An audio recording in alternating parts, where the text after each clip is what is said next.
So you bought a Dodge Charger Daytona EV, thought it was going to be the greatest thing in the world. You even commented for years on my videos saying EVs are the future, and when this thing was coming out, you were the biggest proponent, cheerleader for it.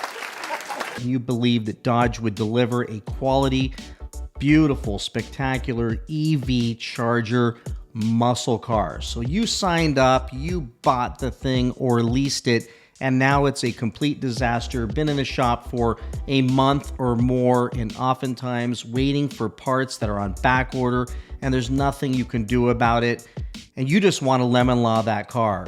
Well, today we're going to talk about that, and one potential obstacle you might run into.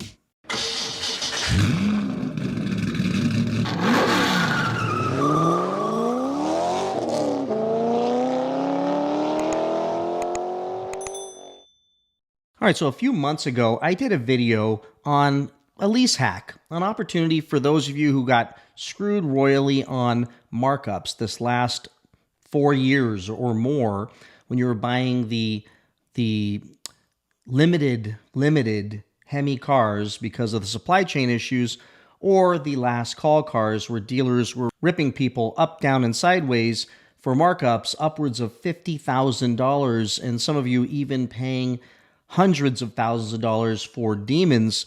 And now you find yourself wildly upside down and buried in those cars with no way out, stuck in what is a high car payment, several $1,000s in some cases.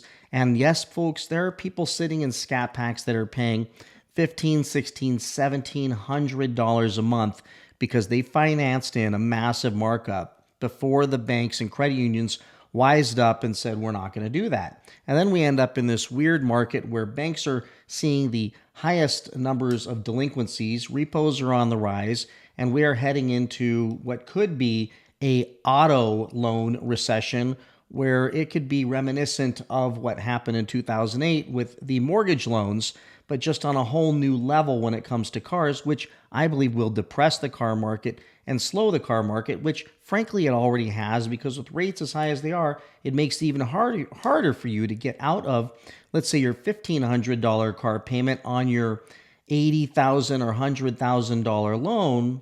But now, even if you've paid that loan down, if that loan you got originally was at 3 or 4%, then now it's going to be 9 or 10 or 12%.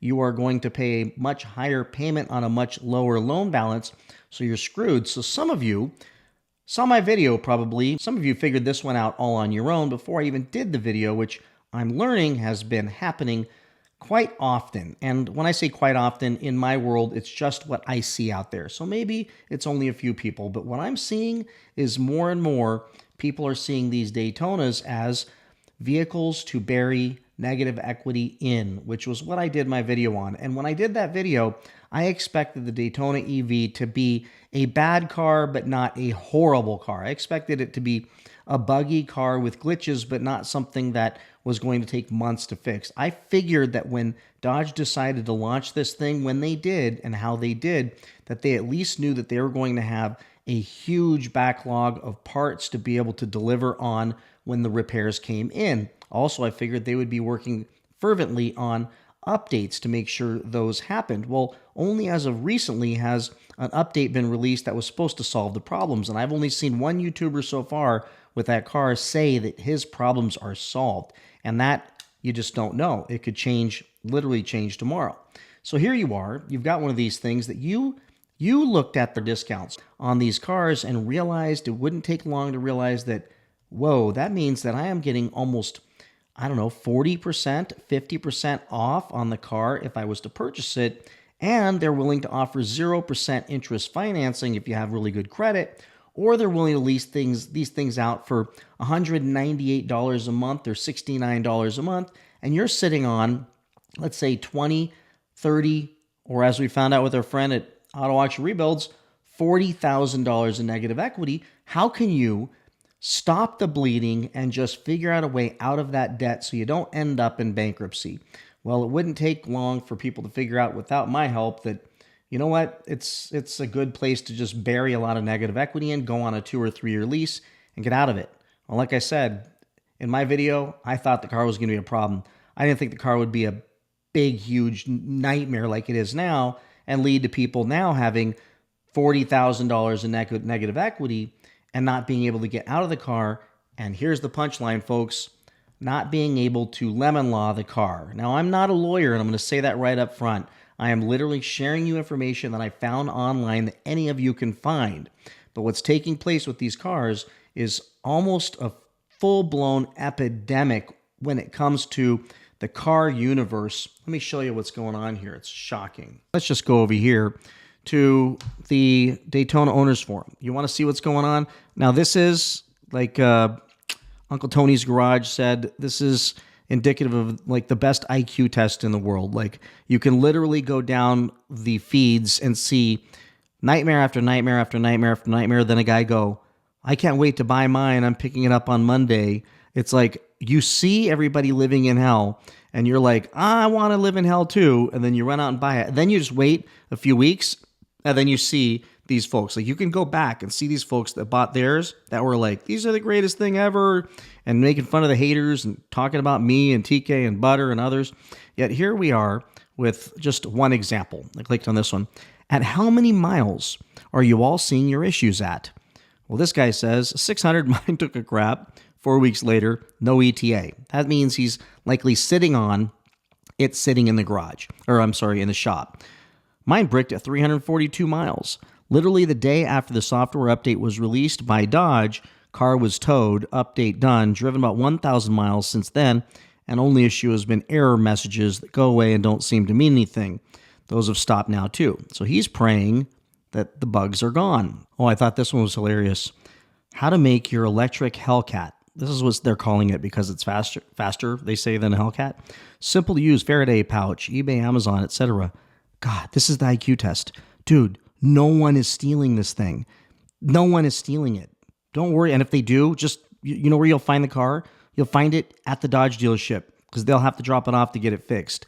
Like, that is just, it's adorable. I mean, it's Jenkins Warren. That's the name of adorable guy that just bought himself a Faraday pouch to keep you from stealing his EV charger. Oh, that's great. All right. And maybe what one guy did say is, when he didn't have his in, every time he walked outside or was mowing his lawn, his car kept waking up and probably killing the battery. So maybe that's a solution to some of the problems. Here's a guy. I did get a Scat Pack about 2 weeks. It did get the turtle. Limp mode one time. Getting charged one time. Had a rattle in the dash. And, you know, there's his problems. Here's a guy. I'm curious who here has had the update done by Dodge. The update. The one they're saying is solving the problem. As of May 20th. And are still having issues? And if so, what is the issue still?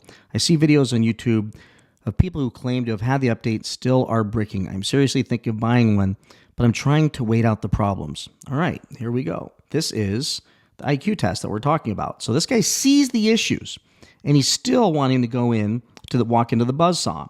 So this guy says, got the update for mine, and it's still bricking. How about Donovan here? No, it's happening. I got stranded at work. And it got the car working, had to walk away from the car so it didn't sense the fob, and it started right up. Thinking about taking it to dealership. Heads up, dude, take it to the dealership. The guy, shake my head. I'm in the process of doing a lemon law on mine. The dealership is also recommending it. I have less than 400 miles and haven't even had it a month. Been to the shop 4 times. Been to the shop now 9 days. Brando says, damn, that sucks. Mine's been at the shop 5 days. Still no definitive answer to what's wrong with it.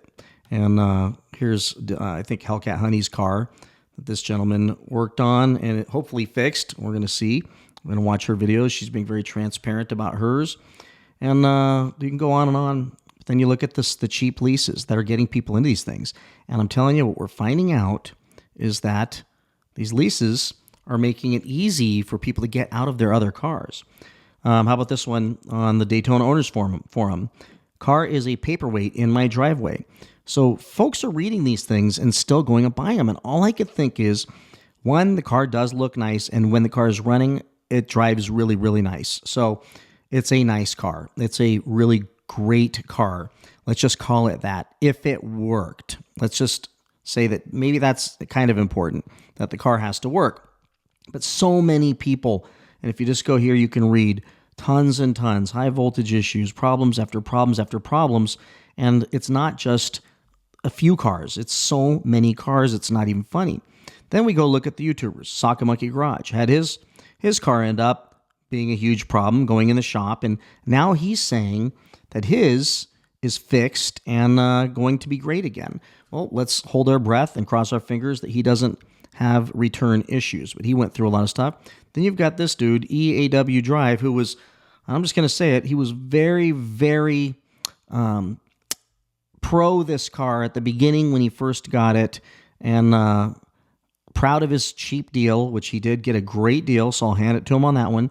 He's a perfect candidate for lemon law, in my non-professional, non-lawyer opinion, and he is now going through the disaster of trying to lemon law his car.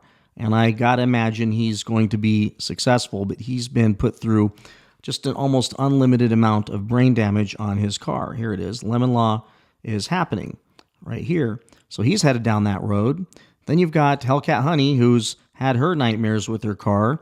And then you've got Auto Auction Rebuilds, where you can see right here, my electric Dodge Charger is bricked and Dodge can't fix it. We have not gotten an update from him since that video, and I think we're all looking forward to it and crossing our fingers that his car comes back completely fixed and well, because nobody wants to see him go through being stuck in that car. And he is the one that, for, in his words, business reasons on YouTube, rolled $40,000 negative equity in this car. I'm not going to judge him for what he did. Him and I would say we've made up. He's apologized for saying things in my comment section, and we are moving on. But it's a perfect example for the situation I'm talking about here. So with $40,000 buried in this thing, he's the one that actually gave me the thought about the lemon law, because we were saying, why didn't he lemon law his truck that he traded this thing in on? Why didn't he lemon law the truck that he was having issues with? And his comment was, to me, was, well, I couldn't lemon law it. First, he said, well, because I had too much negative equity in it, so I wouldn't be able to pay that off. I'd have to pay that off to be able to lemon law it. Then he came back and said, but there was no problem with the truck. I'm not even going to get into that. That's a different video. It's not even a video I'm going to do. But there's definitely information on that, and TK has opinion on it and everything else. But what he did say that got me thinking was, wait a minute, that's an excellent point, Randy, is if you can't lemon law the car with huge negative equity, then you are stuck in that car. So I hope his car gets going.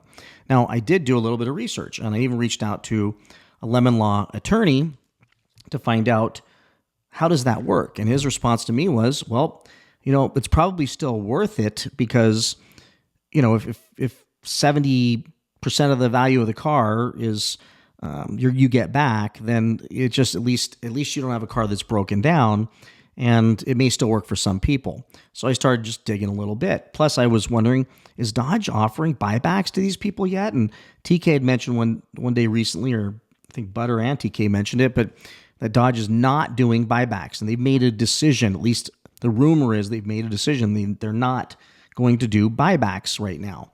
So they're holding out to see what's happening. And I gotta think there's a level of curiosity here, even on their part, of, well, how many people are rolling negative equity in these things that won't be able to do a lemon law case unless they can afford to take the hit on that negative equity against the lemon law case. So if they put zero money down and end up buying or leasing that car, then all they're going to get back is the payments that they made. They're not going to get $70,000. Remember, not a lawyer, but they're going to get back what they paid. But that leaves them in a position where if there's, let's say, $40,000 in negative equity or $10,000 negative equity, they got to find somewhere to carry that. They got to put on a credit card. They got to pay that in cash. What if they don't have the cash? What if the money's not there? So that's why EAWD guy, he's good. He's going to be fine. He's going to get out of his.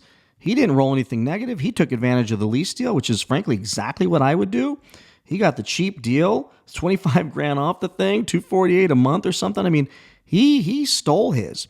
He's going to get back all his payments and whatever costs were involved to live through this torturous nightmare and to return him back to where he was before going through all this crap. So that's where that is. And here's the lemon law attorney I would recommend if you're in California. I did an interview with him about a year and a half ago or so, and he is awesome, and he is no joke, and he has massive success rate, and he's just an awesome guy, and he's a car guy. He's a car lover as well. So still see him out at car meets and stuff, and the guy's phenomenal. So give him a call. Information's right here. But when I did this little bit of research that I'll just share with you all right here, I read on this other website, which was get up to 3 times the value of your vehicle. Well, remember, most people are leasing these things. So even if you were to get some damages, it's not necessarily, it's like what you paid. It's not necessarily the value. It's what you paid that you're unraveling. So there's not going to be enough money. But let's say you did pay cash for the car, and let's say you wanted 3 times the amount so you can pay off that negative equity. Well, everything I read here was they would have to be able to prove, according to AI here on Google, to recover more than the original purchase price of the car. It can happen if through civil penalties if the manufacturer willfully violated the law. So that's where I'll come back and tell you, this is not sponsored at all by him, but call and talk to a lemon law attorney to find out what your case looks like before just giving up.